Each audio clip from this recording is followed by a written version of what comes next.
This testimony was sent to us by Sister Margaret Henderson. She explains what she saw in hell in her near-death experience. I'm going to read it as it was sent to us. No part was removed or added. Relax and hear her testimony. My name is Margaret Henderson and I am 45 years old. What I'm about to share with you changed everything I thought I knew about life, death, and what truly matters in this world. For years, everyone in Manchester looked at me like I was someone special, someone who had her life together. I served as a leader at Grace Community Church, teaching children in Sunday school every week and organizing charity events for those in need. My husband Robert and I had been married for 16 years, and together we were raising 3 wonderful children. Favor, our oldest at 14, Michael, who was 12, and our baby Jessica, who had just turned 8.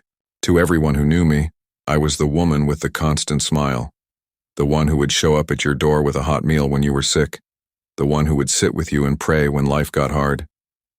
But beneath that perfect image was a woman living in darkness, carrying a secret so heavy it threatened to crush me every single day. For 16 years, I had been unfaithful to my husband. My boss Philip and I had started what seemed like innocent friendship at the insurance company, where we both worked. But it grew into something that consumed my life. We were both married, both had families, both had everything to lose, yet we continued meeting in secret, texting throughout the day, making excuses to our spouses about working late or attending meetings that didn't exist. The worst part wasn't just the affair itself, it was how good I became at lying. I could look Robert straight in the eyes and tell him I loved him while planning my next meeting with Philip. I could stand before my Sunday school class teaching about faithfulness while living in complete unfaithfulness. I became 2 different people, and I convinced myself that God somehow understood, that my situation was different, that the rules didn't apply to me because I was doing so much good in other areas of my life. The guilt was always there, eating away at me, but I buried it deep. I stayed busy, always moving, always serving, always helping others with their problems so I wouldn't have to face my own. When I prayed, I kept it safe, asking God to bless my family and help those in need, but never bringing my real struggles before him because I was terrified of what he might say. I watched my husband trust me completely, bragging to his friends about how blessed he was to have such a devoted wife. I watched my daughter Favor tell her friends that she wanted to be just like me when she grew up. Those words cut deeper than any knife, but I still couldn't stop. I couldn't face the truth. I couldn't risk everything falling apart. Then last year, my body forced me to stop running. I found a lump during a routine check, and the doctor's words hit me like a train. Aggressive breast cancer that had already begun spreading. The months that followed were filled with surgeries, chemotherapy sessions that left me violently ill, radiation treatments that burned my skin, and a physical weakness I had never known before. My hair fell out, my weight dropped dramatically, and there were days I could barely stand. My family rallied around me with such love and devotion that it made my lies feel even more unbearable. Yet even then, even while fighting for my life, I continued seeing Philip. Even in my weakness, I found ways to maintain the lie. The cancer progressed rapidly, and the doctors told us they needed to perform one final surgery, a complicated procedure that carried serious risks. They sat down with Robert and my children and explained that I had about a 50% chance of surviving the operation. The night before that surgery, my entire family gathered around my hospital bed. Robert held my hand so gently and told me how much he loved me, how he couldn't imagine life without me. Favor read a poem she had written about me being her hero. Michael showed me a drawing of our family with angel wings, and little Jessica climbed onto the bed, wrapped her arms around me, and whispered that she had been praying for me every single night. I looked at their faces full of love and trust, and I wanted so desperately to tell them everything, to confess it all before it was too late. But fear won again.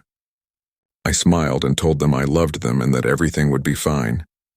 Early the next morning, they wheeled me into the operating room. I remember the bright lights overhead, the sound of machines, the coldness of the room. They gave me the anesthesia, and darkness came quickly, but it wasn't peaceful. It was hot and terrifying, and I could hear screaming somewhere in the distance. When my eyes opened, I wasn't in the hospital anymore. I found myself in what looked like a massive cave with walls that were on fire. The air was thick and choking, filled with smoke and a smell so horrible I can't even describe it. Then I realized my own body was burning, not just feeling hot, but actually on fire, flames covering my skin. Yet somehow I wasn't being consumed, just trapped in constant, unbearable pain. That's when I heard them. the voices of women crying out in agony. I turned and saw dozens of them, all burning like me, all screaming, all trapped in the same nightmare. Then a voice spoke, deep and terrifying, coming from everywhere at once. It called my name. Margaret Henderson, you thought you were clever. You thought you could fool everyone. You thought no one would ever know. Suddenly my own voice started speaking, but I wasn't controlling it. Something else was using my voice to confess every lie I had ever told. Every secret meeting with Philip. Every time I had looked Robert in the eyes and lied. Every moment I had stood before my church teaching others about faithfulness while destroying my own marriage. It went on, replaying details I had forgotten, moments I thought were hidden forever. I tried to cover my ears but couldn't move my arms. I tried to run but my legs wouldn't respond. Other voices joined in, mocking me, calling me a hypocrite, telling me I was getting exactly what I deserved.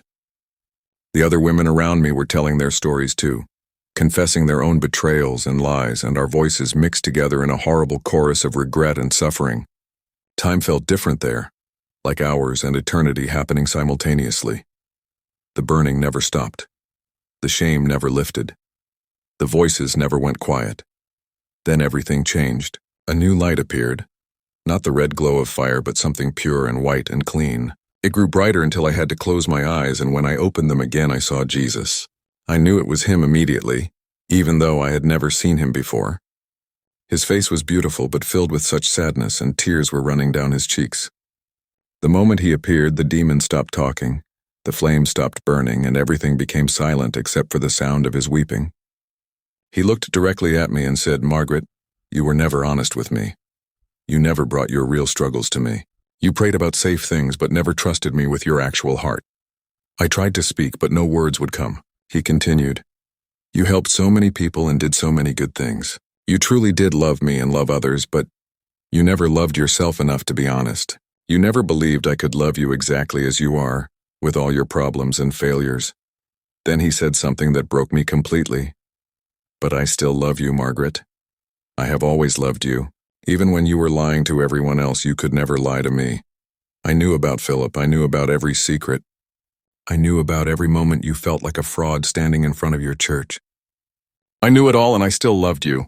I started sobbing, deep cries that came from a place inside me I didn't know existed. He reached out his hand and said, "I'm going to give you something you don't deserve. I'm going to give you another chance. You're going to go back to your family. You're going to wake up from that surgery and you're going to tell them the truth. All of it," I whispered through my tears. "Why would you do this for me after everything I've done?" He smiled through his own tears and answered, "Because that's who I am. That's what love does. Love gives second chances. Love believes in people even when they don't believe in themselves. But Margaret, you must understand this is your last chance. Not just to make things right with your family, but to be honest. To live the life I created you to live.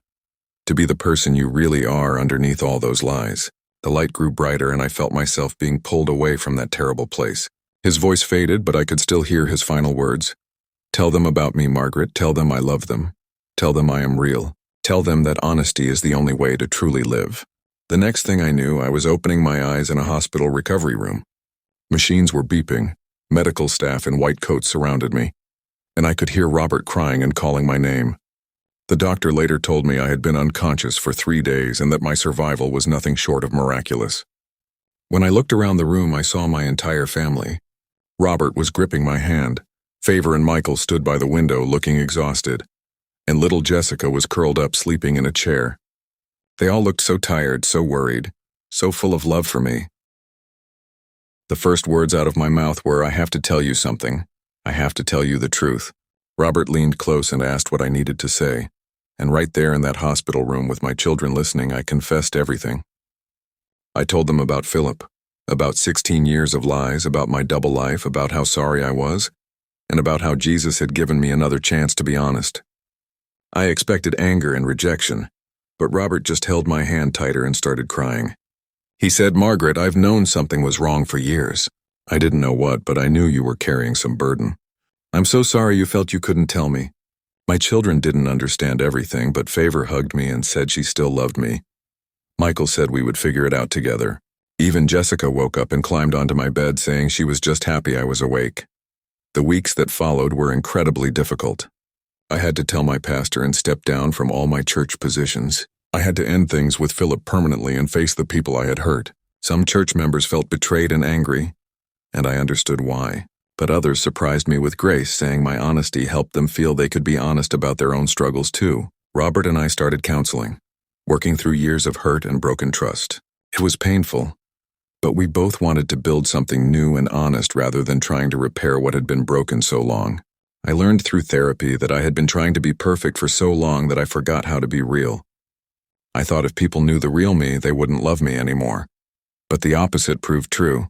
When I started being honest about my struggles, people felt closer to me, not farther away. My marriage with Robert is different now.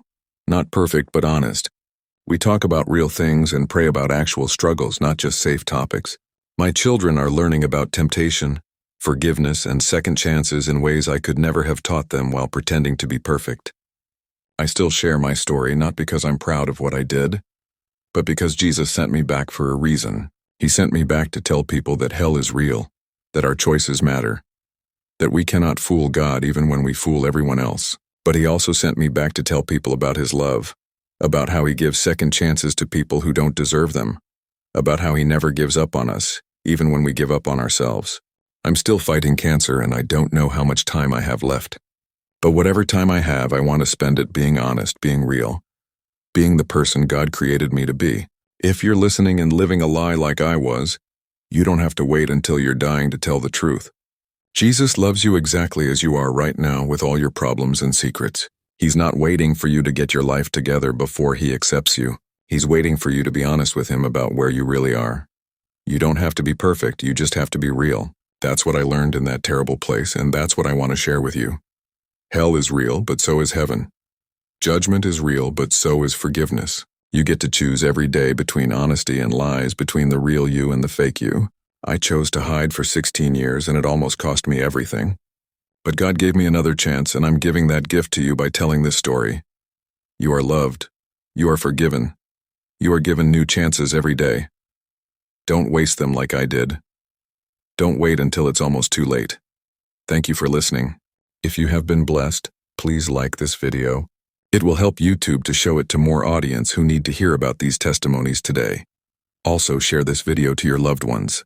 It will be a great way to communicate Christ to others, and that will be the greatest gift you can give to those that you love. If you are yet to subscribe to our channel, please do so. It's free and it's a way of joining this great community of believers. Join us today and your life will not remain the same.